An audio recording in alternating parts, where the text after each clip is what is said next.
ইয়া আইয়াতুহান নাফসুল খাবিসা, হে খারাপ আত্মা, উখরুজি, তুই বের হ। আল্লাহ তোর উপরে নারাজ, আল্লাহ তোর উপর রাগান্বিত আছে, তুই বের হয়ে যা। বিশ্ব নবী সাল্লাল্লাহু আলাইহি ওয়াসাল্লাম বলেন, ওই আত্মা বাহির হতে চাইবে না, কোনো মতেই শরীর থেকে আলাদা হতে চাইবে না, বডি থেকে আত্মাটা বের হতে চাইবে না। বিশ্ব নবী সাল্লাল্লাহু আলাইহি ওয়াসাল্লাম বলেন, আত্মাকে জোর করে টেনে বাহির করা হবে। কেমন করে আটকে যাবে দেহের সঙ্গে? বিশ্ব নবী সাল্লাল্লাহু আলাইহি ওয়াসাল্লাম বলেন, ভিজা তুলার ভেতরে যদি পেরেক ভরে দেওয়া হয়, ওই পেরেকটাকে যেভাবে বার করা হয়, ওই পেরেকটাকে তুলা থেকে যেভাবে আলাদা করা হয়, ওইভাবে বডি থেকে আত্মাটাকে আলাদা করা হবে। আর কষ্টটা কেমন হবে? বিশ্ব নবী সাল্লাল্লাহু আলাইহি ওয়াসাল্লাম বলেন, একজন পাপাচার বান্দার মৃত্যুর কষ্ট কেমন হবে? একজন জীবিত মানুষকে যদি কাঁটা ফুটানো হয়, তার শরীরে যদি সূচ ফুটানো হয়, সে যেরকম কষ্ট পাবে, ওই রকম পাপাচার বান্দার আত্মাকে কষ্ট দিতে দিতে বাহির করা হবে। যখন আত্মাকে বাহির করা হয়ে যাবে, এইবার আত্মারা বাহির করার পর এই যে সামনে ফারিস্তারা,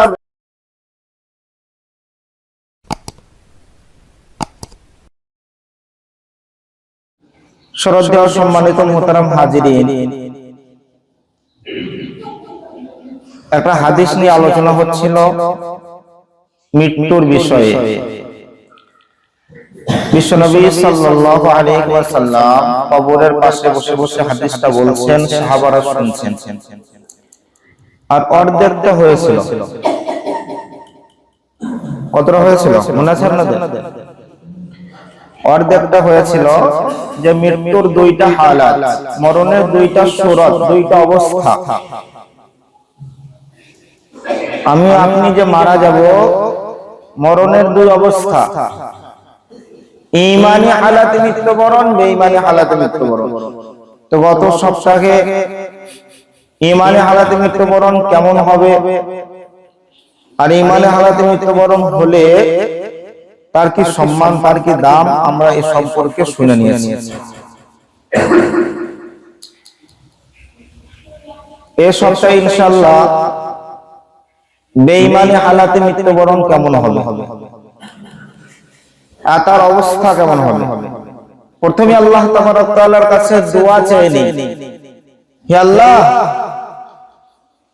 আমরা তো মারা যাবই, আমরা তো মরবো, মরণ তো হবেই।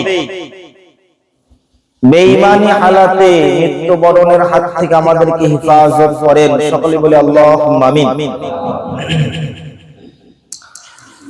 قال النبي صلى الله عليه وسلم وإن العبد الكافر, বিশ্বনবী সাল্লাল্লাহু আলাইহি ওয়াসাল্লাম বলেন, ও আমার সাহাবারা, যখন কোন বেঈমানের মৃত্যুর সময় হয়ে যায়, যখন কোন পাপাচার বান্দার দুনিয়া থেকে বিদায় নেওয়ার সময় হয়ে যায়, ইজা কানা ফি ইনকিতাইন মিনাদ দুনিয়া ওয়া ইকবালিন মিনাল আখিরা, বিশ্বনবী সাল্লাল্লাহু আলাইহি ওয়াসাল্লাম বলেন, যখন কোন পাপাচার বান্দা দুনিয়া থেকে বিদায় নেবে, এই রকম পর্যায়ে যখন পড়ে যায়, নাযালাত ইলাইহি মালাইকাতুম মিনাস সামা সুদুল বুজুহ মা ইয়ামসাহুল সু, বিশ্বনবী সাল্লাল্লাহু আলাইহি ওয়াসাল্লাম বলেন, একজন ভয়ঙ্কর ফেরেশতা, চেহারাটা বড় ভয়ঙ্কর,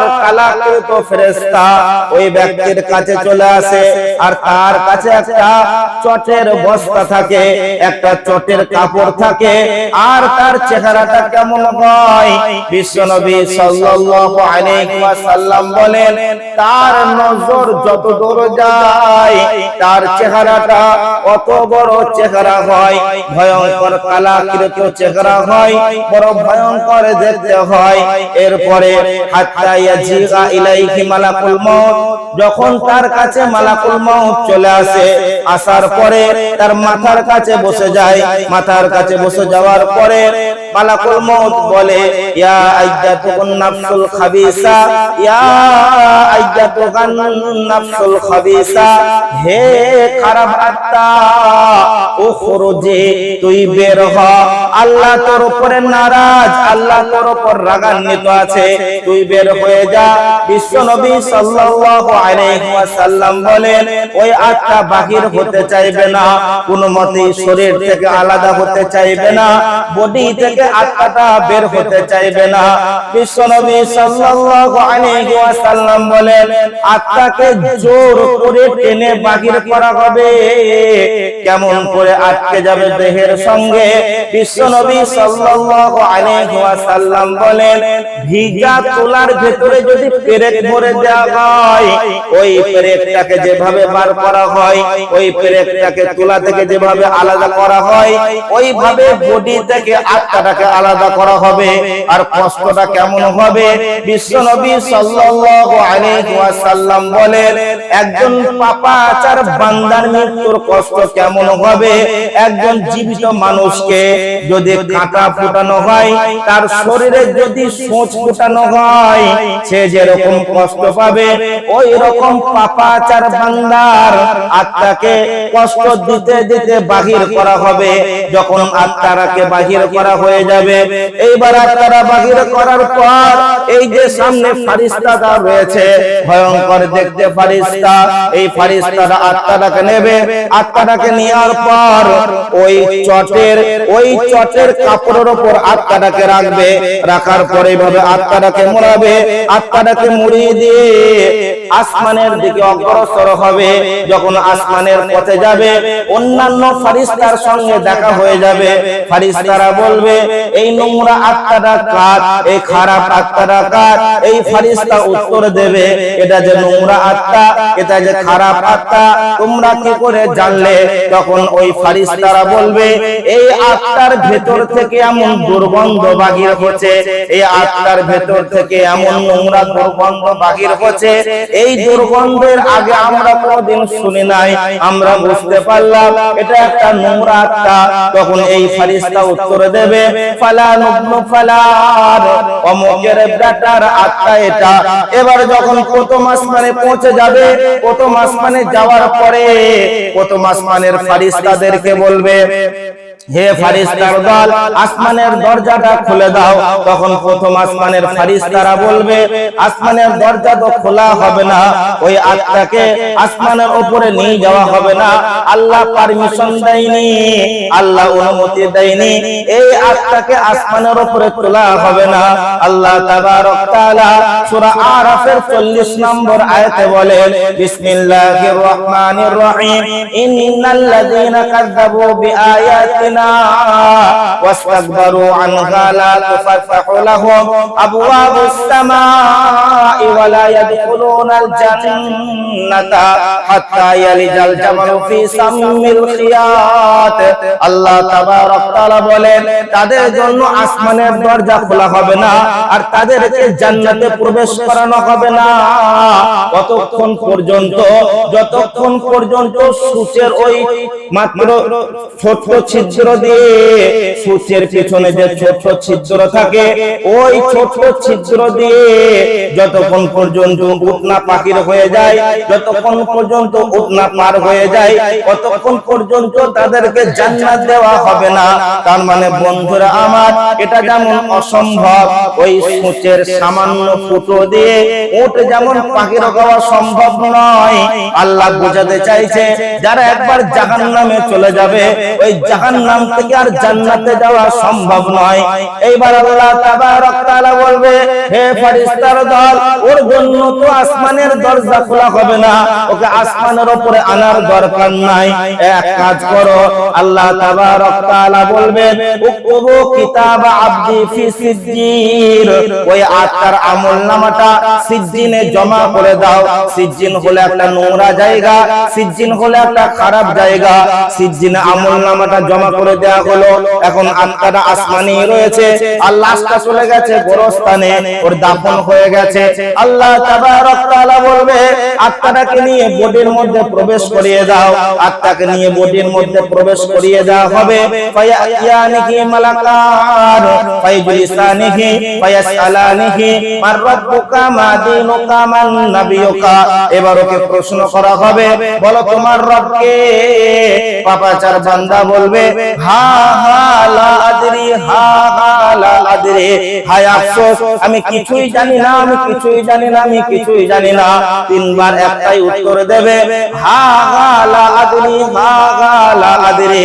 এই উত্তরগুলো দেওয়ার পরে আল্লাহ তাবারক তাআলা বলবে, ইমানদারের বেলাতেও বলেছিল হে ফেরেশতার দল তোমরা চুপ হয়ে যাও, বেঈমানের বেলাতেও আল্লাহ বলবে হে ফেরেশতার দল তোমরা চুপ হয়ে যাও।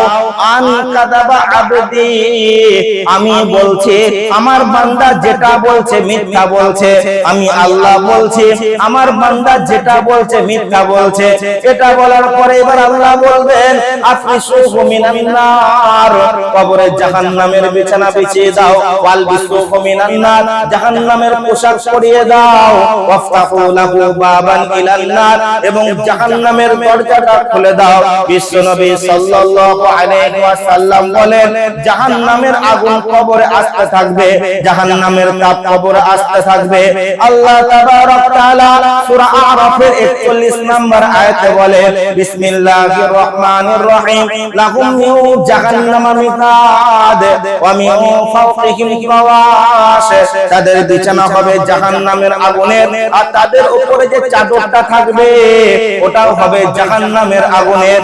উপরেও আগুন, নিচেও আগুন, ডানে আগুন, বামে আগুন। বিশ্বনবী সাল্লাল্লাহু আলাইহি ওয়াসাল্লাম বলেন ওই পাপাচার বান্দার জন্য কবরে আরো শাস্তি দেওয়ার জন্য আল্লাহ সাপ নিযুক্ত করে দেবে, আল্লাহ বিচ্ছু নিযুক্ত করে দেবে।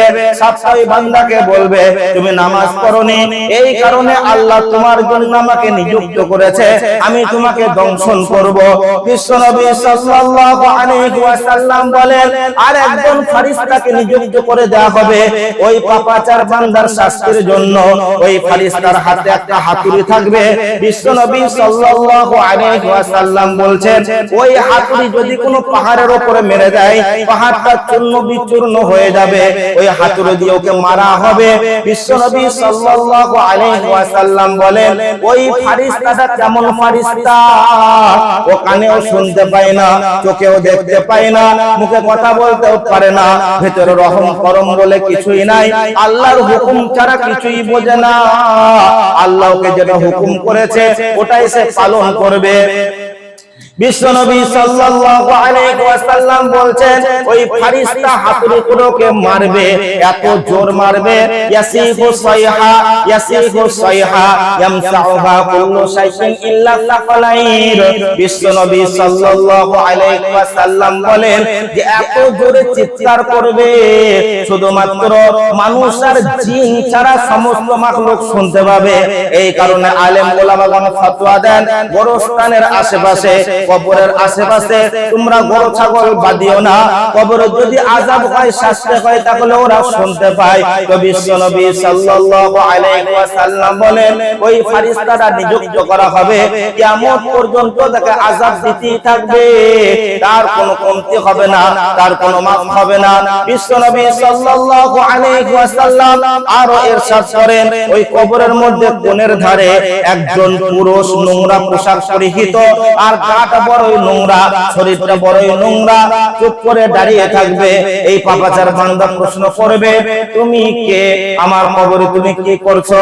তখন বলবে আমি তোমার খারাপ আমল, আমি তোমার অপকৃত কর্ম, আমি তোমার কাছেই তো থাকবো না কোথায় থাকবো।